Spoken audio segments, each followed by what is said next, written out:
Pulitzer Prizes are important because journalism is so essential to American democracy. And in terms of arts and letters, whether it be biography or fiction or history and certainly music and drama, those categories speak to who we are as a nation, where we are, where we've been, and where we're going. The one word that I come back to is impact. Again and again and again, you just look at some of the great investigative reporting, some of the great feature writing. It is, I think, an amazing tribute to all the Pulitzer board members over the years who've made such, I think, wise and often bold decisions. They've been great curators of this amazing institution. Joseph Pulitzer said more than 100 years ago that our republic and its press will rise and fall together, and that remains true. With marketing threats that would demonize the press as fake news or worst enemy of the state, none of which is true, by the way, it's more important than ever that journalists stay the course, that we continue to produce stellar work. Our profession is mandated by the Constitution, and I think we have to take that very seriously and to realize that a democracy without a free and open press is not really a democracy at all. Journalists who do this type of work, you could either say it's a calling or maybe a personality defect. They do it because they have to do it.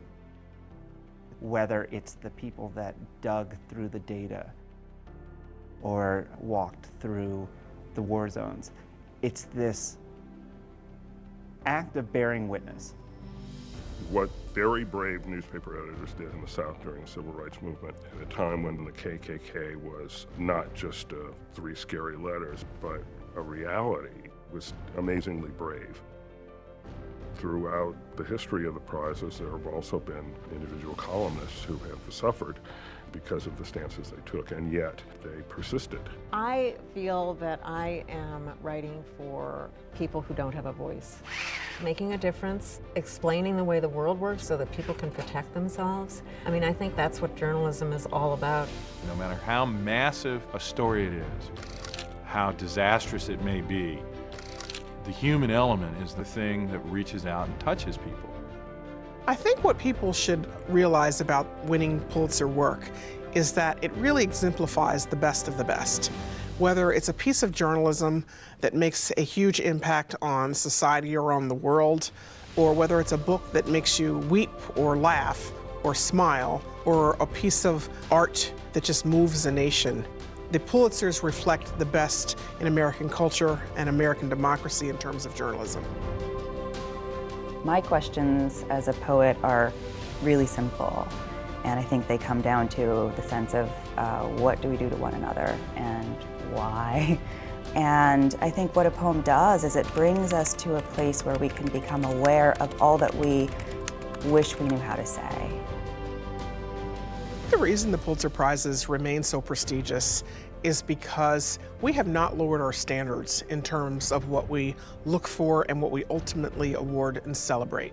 It really is a validation of literature, of music, of journalism, of theater that has a lasting impact.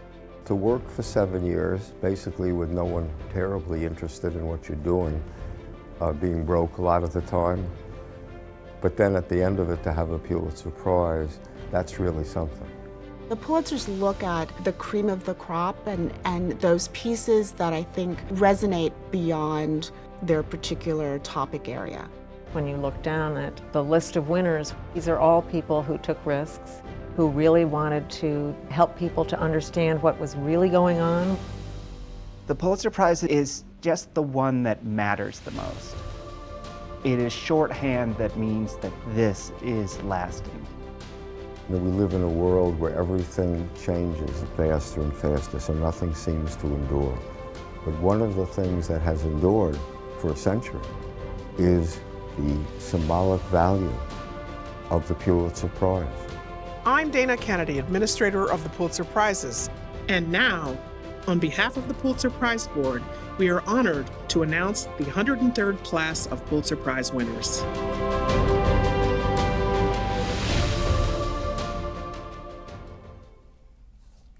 Good afternoon, and welcome to the announcement of the 2019 Pulitzer Prizes. My name is Dana Canedy, and I'm the administrator of the prizes. We are gathered in the famed Pulitzer Hall of the Journalism School at Columbia University, where the Pulitzer Board met at the end of last week to select this year's winners in 14 journalism and 7 arts and letters categories. The recipients were selected from an especially competitive field of nominees and will be revealed in a moment. But first, before I announce who they are, I want to break with tradition and offer my sincere admiration for an entry that did not win, but that should give us all hope for the future of journalism in this great democracy. The entry is from the staff of the Eagle Eye student newspaper at Marjorie Stoneman Douglas High School in Parkland, Florida, which submitted the obituaries of 17 coaches and classmates who were killed during a tragic shooting in their school in February 2018. The Eagle Eye submission stated that the student reporters and editors had to, quote, put aside our grief and recognize our role as both survivors, journalists, and loved ones of the deceased, end quote. These budding journalists remind us of the media's unwavering commitment to bearing witness, even in the most wrenching of circumstances, in service to a nation whose very existence depends on a free and dedicated press. There is hope in their example, even as security threats to journalists are greater than ever. And there is hope, even if some wrongly degrade the media as the enemy of the very democracy it serves. Of course the press will endure, because as the Founding Fathers knew well, there can be no democracy without it. That is something Rebecca Smith, Wendy Winters, Rob Hyacin, Gerald Fishman, and John McNamara understood too. They understood it when they went to work last June at the Capital Gazette in Annapolis, Maryland, and were gunned down by a madman who opened fire in their newsroom. It is what Jamal Khashoggi understood as well when he bravely wrote Truth to Power at the Washington Post before being murdered in October 2018 inside the Saudi consulate in Turkey. In all, 63 professional journalists worldwide were killed this year, according to Reporters Without Borders. That is a 15% increase in journalists who lost their lives for simply trying to do their jobs. In their spirit, this year's winning work reflects yet again a steely resolve in upholding the highest principles and ideals of this noble profession.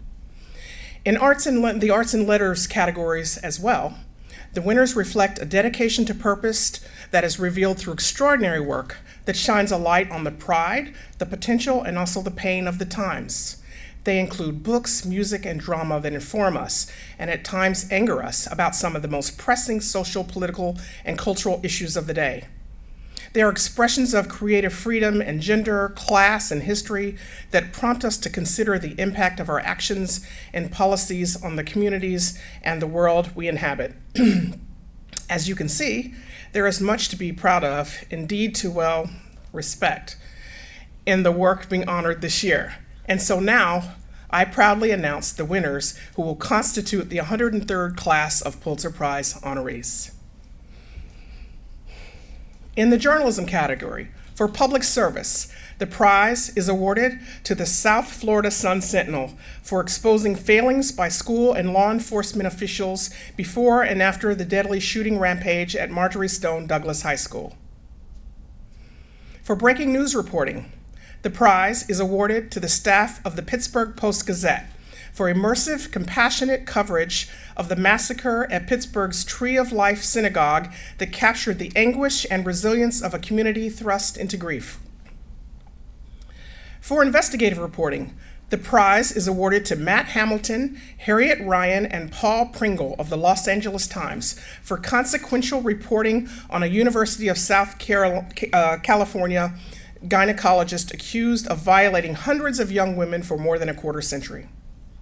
For explanatory reporting, the prize is awarded to David Barstow, Suzanne Craig, and Russ Buettner of the New York Times for an exhaustive 18-month investigation of President Trump's finances that debunked his claim of self-made wealth and revealed a business empire riddled with tax dodges.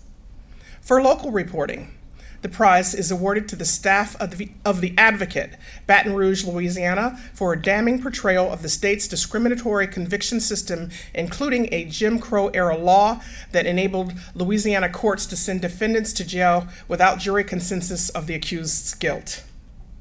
For national reporting, The prize is awarded to the staff of the Wall Street Journal for uncovering President Trump's secret payoffs to 2 women during his campaign who claimed to have had affairs with him, and the web of supporters who facilitated the transactions, triggering criminal inquiries and calls for impeachment.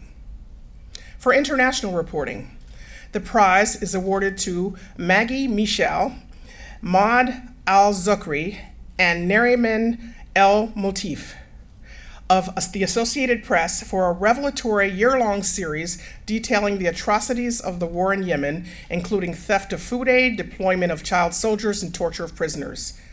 And this year, we are awarding a second prize in international reporting. The prize is awarded to the staff of Reuters, with notable contributions from Hua Lon and Xiao Su-u for expertly exposing the military units and Buddhist villagers responsible for the systematic expulsion and murder of Rohingya Muslims from Myanmar, courageous coverage that landed its reporters in prison. For feature writing, the prize is awarded to Hannah Dreier of ProPublica for a series of powerful, intimate narratives that followed Salvadorian immigrants on New York's Long Island whose lives were shattered by a botched federal crackdown on the international crime game MS-13. For commentary, the prize is awarded to Tony Messenger of the St. Louis Post-Dispatch for bold columns that expose the malfeasance and injustice of forcing poor rural Missourians charged with misdemeanor crimes to pay unaffordable fines or be sent to jail. For criticism, the prize is awarded to Carlos Lozada of the Washington Post for stringent and searching reviews and essays that joined warm emotion and careful analysis in examining a broad range of books addressing government and the American experience.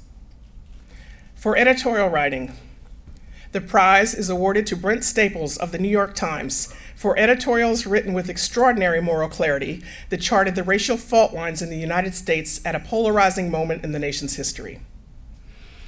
For editorial cartooning, the prize is awarded to Darren Bell, a freelancer, for beautiful and daring editorial cartoons that took on issues affecting disenfranchised communities, calling out lies, hypocrisy, and fraud, and the political turmoil surrounding the Trump administration. For breaking news photography, the prize is awarded to the photography staff of Reuters for a vivid and startling visual narrative of the urgency, desperation, and sadness of migrants as they journey to the U.S. from Central and South America. For feature photography, the prize is awarded to Lorenzo Tognali of the Washington Post for brilliant photo storytelling of the tragic famine in Yemen, showed through images in which beauty and composure are intertwined with devastation.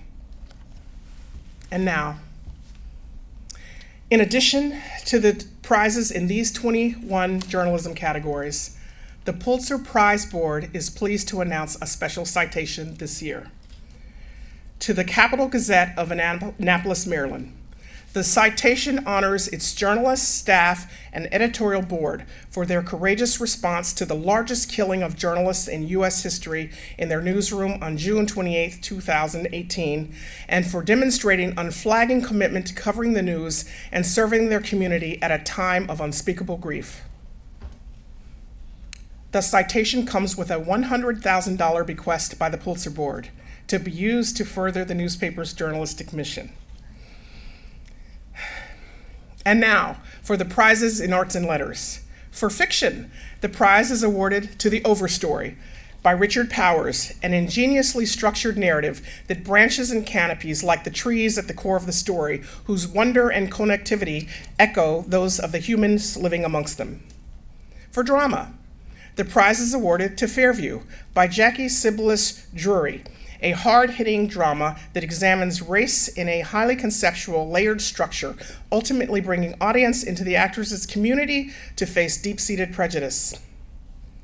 For history, the prize is awarded to Frederick Douglass, Prophet of Freedom by David W. Blight, a breathtaking history that demonstrates the scope of Frederick Douglass's influence through the deep research of his writings, his intellectual evolution, and his relationships. For biography, the prize is awarded to The New Negro, The Life of Elaine Locke, by Jeffrey C. Stewart, a panoramic view of the personal trails and artistic triumphs of the father of the Harlem Renaissance and the movement he inspired. For poetry, the prize is awarded to Be With by Forrest Gander, a collection of elegies that grapple with sudden loss and the difficulties of expressing grief and yearning for the departed.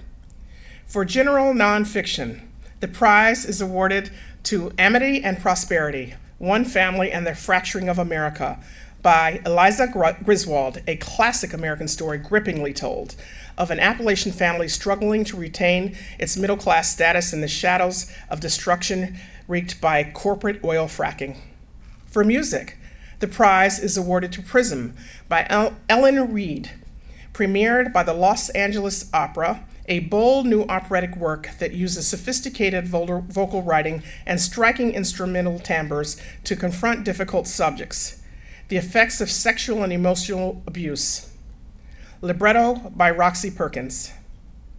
In addition to these 7 Arts and Letters awards, the Pulitzer Board is pleased to award posthumously a special citation this year to Aretha Franklin for her indelible contribution to American music and culture for more than 5 decades. This concludes the announcement of the 2019 Pulitzer Prizes. We invite you to follow us on Facebook, Twitter, and Instagram at Pulitzer Prizes and use hashtag Pulitzer to tweet winners' reactions. We also invite you to stay tuned now for a 2-minute video entitled Behind the Scenes, the Making of the 2019 Pulitzer Prizes. Thank you for joining us and congratulations to all the winners.